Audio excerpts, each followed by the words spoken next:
김무성 대표가 정치 생명을 건 완전 국민 경선제로 인해 새누리당의 내홍이 커지고 있는 모양새입니다. 완전 국민 경선제는 현실적으로 불가능하다는 친박계 의견과 아직 버릴 카드는 아니다라고 하는 비박계 의견이 맞서고 있는데요. 일단 친박계가 김무성 공세를 중단했지만 팽팽한 긴장을 유지하고 있는 양측의 대결구도 추석 이후 정면 충돌로 비화될 수도 있어서 귀추가 주목이 됩니다. 잠시 후에 국회 정치개혁특별위원회 위원인 새누리당 박민식 의원 연결해보겠고요. 오늘 글로벌 정면 승부는 중국으로 가봅니다. 오늘 문자는 프로그램 들으시면서 생각나는 의견 자유롭게 보내주시고요. 문자 서비스 샵 0945입니다. 짧은 문자는 50원, 긴 문자 100원의 정보 이용료가 있습니다. 정면 인터뷰 바로 시작하겠습니다. 박민식 새누리당 의원 전화 연결돼 있는데요. 의원님 안녕하십니까? 안녕하세요. 박민식입니다. 네, 이 김무성 대표가요. 정치 생명을 건 오픈 프라이머리에 대해서 이 당내에 현실적으로 불가능하다는 의견과 아직 버릴 카드가 아니라는 의견이 맞서고 있습니다. 의원님은 어떤 의견이세요? 저는 여러 번 밝혔습니다마는 자꾸 안 된다라고 하는 태도. 네. 그러니까 너무 쉽게 포기하는 것이죠. 네. 그동안 이 오픈 프라이머리 국민 공천 제도에 대해서는 수년 동안 그리고 뭐 작년 올해만 해도 우리 당에서 의원들의 총의를 구하는 의원총회를 수차례 거쳤습니다. 네. 그래서 보수혁신위에서 이것을 당론으로 채택하지 않았습니까? 네. 그 긴 시간 동안 그 많은 노력들을 생각지도 않고 그냥 근데 지금 좀 힘든 것 같다. 야당의 태도가 어떻다. 그냥 포기하자. 이것은 아니죠. 네, 자 마지막까지 포기는 아니다. 기회가 있다라고 생각합니다. 그렇군요.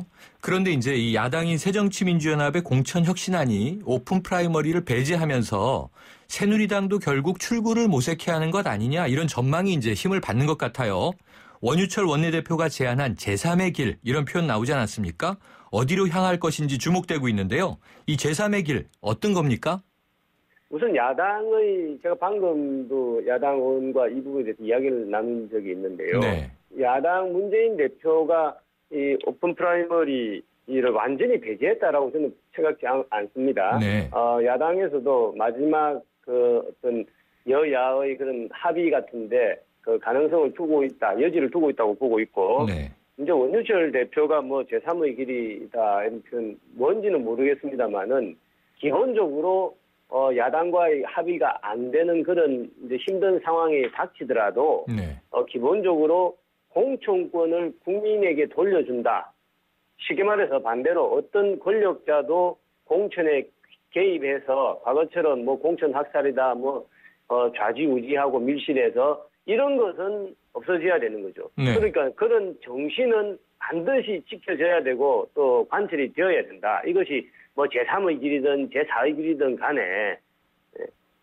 그렇군요. 그렇다면요. 지금 원 원내대표가 이 제3의 길을 거론한 것이 결국은 친박계의 오픈 프라이머리 불가론에 동조하면서 박근혜 대통령의 공천 지분을 보장하자 이런 뜻을 담았다는 해석도 있습니다. 이 부분에 대해서는 어떤 의견이세요? 아니 너무 그렇게 정치 뭐 공학적으로 또 뭐 좀 음모론적으로 뭐 기획설 뭐 이런 식으로 접근할 필요는 없을 것 같고 네. 원유철 대표의 그런 주장도 여러 가지 다양한 의견 중에 하나일 뿐이죠. 네. 특히 박근혜 대통령의 공천 지분을 보장한다. 이런 것은 박근혜 대통령이 누구보다도 공천에 개입하실 분이 아니다. 네. 이 본인도 수차 1000명을 했을 뿐만 아니라 뭐 여의도에 있는 사람들이면 다 아는 이야기거든요. 네. 그러니까 혹시 그런 말을 주장하는 사람들은 정말 박근혜 대통령한테 누를 끼치는 발언이죠. 그런 것은. 네. 자, 김무성 대표요. 이 야당 문재인 대표와의 한번 의사타진이 필요하다는 얘기를 했는데요. 그렇다면 이 권역별 비례대표제와 오픈 프라이머리의 빅딜론 이 타결 가능성 있다고 보세요? 정치라는 것이 결국 이제 협상과 타협의 산물이기 때문에 제가 그것을 뭐 무조건 반대한다, 가능성 없다라고 하는 것은 아닙니다만은 네. 기본적으로 이것이 다른 문제죠. 그러니까 야당에서 주장하는 권역별 비례대표다라고 하는 것은 여러 가지 선거 제도 중에 하나입니다. 네. 그런데 권역별 비례대표제를 이제 시행하는 나라가 뭐 일본도 있고 독일도 있고 하지만 미국 같은 데는 없지 않습니까? 네. 비례대표 제도 자체가 없으니까 이것은 그 나라의 정치 문화나 또 여러 가지 역사에 비추어서 여러 가지 택할 수 있는 선택 중에 하나죠.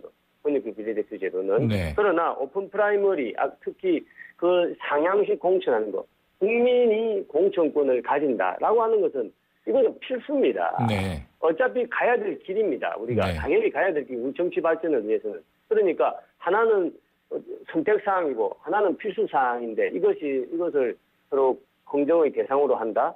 그럼 좀 맞지 않다고 보죠. 네, 맞지 않다고 보셨지만 또 정치적인 가능성은 남아있다 이렇게 여지는 두셨어요. 자, 지금 친박계 좌장으로 여겨지는 서청원 최고위원이요. 이 오픈 프라이머리가 무산될 경우 김무성 대표에게 여기에 대해서 입장을 밝히라 이런 이제 발언을 했는데요. 김무성 대표 책임론 여기에 대해서는 어떻게 보십니까? 아니 이 부분은 뭐 서청원 최고위원도 그렇고 다른 이른바 친박계 분들도 김무성 대표가 뭐 이거 오픈 프라이머리가 무산된다고 해서 김무성 대표가 책임을 져야 된다 이렇게 주장하는 것은 아니라고 네. 확인을 여러 번 했습니다. 네, 이것은 뭐냐면은 아니다. 지금 그 오픈 프라이머리가 무산된다 될 가능성이 있다라고 하면은 그것은 지금 여야의 이게 합의가 되어야 되지 않습니까? 네. 오픈 프라이머리가 제대로 되려면 역선택을 방지하기 위해서 이 법이 통과돼야 되거든요. 네. 근데 야당이 여기서 지금 협조를 안 하고 있지 않습니까? 결국 야당과 여야가 합의가 안 돼서 오픈 프라이머리가 무산되는 것이기 때문에 네. 그것을 뭐 특정인이 책임져라 한다는 것은 사실은 맞지가 않죠. 네, 이 비례대표제 문제를 논의하는 정치개혁특별위원회요. 추석 전에 열리는데 추석 전 회의에서 뭔가 좀 결론이 나올 것 같으세요? 뭐 현실적으로 지금 물리적으로는 추석 전까지 시간이 많지가 않기 때문에 네. 결론이 날 것 같지는 않고 그럼에도 불구하고 지금 이제 저희 여당의 이 정개특위 간사가 바뀌었습니다. 네. 원래 정문원 의원에서 이학재 의원으로 바뀌고 또 여러 가지 선거구 획정위원회에서 뭐 초안 같은 결론을 또 내지 않았습니까? 네. 그래서 여러 가지 정황상 사정의 변경이 있기 때문에 한번 추석 전에 정개특위를 한 번은 개최하지 않을까라는 기대를 가지고 있습니다. 네, 지금 언급 주셨는데요. 이 선거구 획정위원회 내년 총선에서 이 지역 선거구 수를 244군데에서 249군데 사이에서 결정하는 게 좋겠다. 이런 제시안이 나왔죠. 이렇게 되면 기존에 246군데와 별 차이가 없는데 어떻게 보세요? 뭐 우선 이제 이것이 최종안이 아니기 때문에 네. 이제 획정위에서도 이제 일종의 초안이죠. 획정위에서도 밝혔습니다만 10월 13일 날 최종안을 내겠다 이렇게 이제 밝혔기 때문에 최종안이 아닌 안에 대해서 왈가왈부하는 게 좀 조심스럽습니다. 네. 그렇지만 기본적으로는 뭐 현행 246석하고 크게 차이가 나지 않기 때문에 네. 여러 가지로 좀 아쉬운 생각을 가지고 있습니다. 뭐냐 하면은 저는 뭐 수차 주장을 했습니다마는 지금 비례대표 제도는 사실은 국민이 국회의원을 직접 뽑는다. 우리나라 국민들은 내 손으로 국회의원을 직접 뽑고 싶어 하거든요. 네. 대통령도 그렇고 구청장도 시의원, 구의원, 국회의원 다 자기 손으로 뽑고 싶어 합니다. 그런데 네. 비례대표 제도라는 것은 그것은 국민들이 직접 국회의원을 뽑는 제도가 아니라 네. 어떻게 보면은 과거의 형태를 보면은 여당이든 야당이든 권력을 가진 사람, 당권을 진 사람들이 네. 밀실에서 순번을 정했죠. 1번이다. 이 사람 1번이다. 이 사람 네. 2번, 네. 3번. 이렇게 해서 국회의원을 만들어준 거 아닙니까? 그래서 그것은 우리 헌법에서 말하는 국민 주권주의와는 제 개인적으로 제 소신상으로는 이건 맞지 않는 제도죠. 네. 미국 같은 데는 비례대표 제도가 없습니다. 네. 그래서 비례대표 제도를 과연 한번 이제 지금 도입한 지가 한 10몇 년 됐는데 네. 이제 한번 재검토해 볼 필요가 있다. 네. 그래서 비례대표 제도를 좀 줄이는 대신에 차라리 지역구를 국민들이 직접 뽑는 국회의원 네. 수를 그만큼 더 늘리는 것이 맞지 않을까. 알겠습니다. 알겠습니다, 네. 의원님. 오늘 말씀 감사합니다. 감사합니다. 지금까지 박민식 새누리당 의원이었습니다.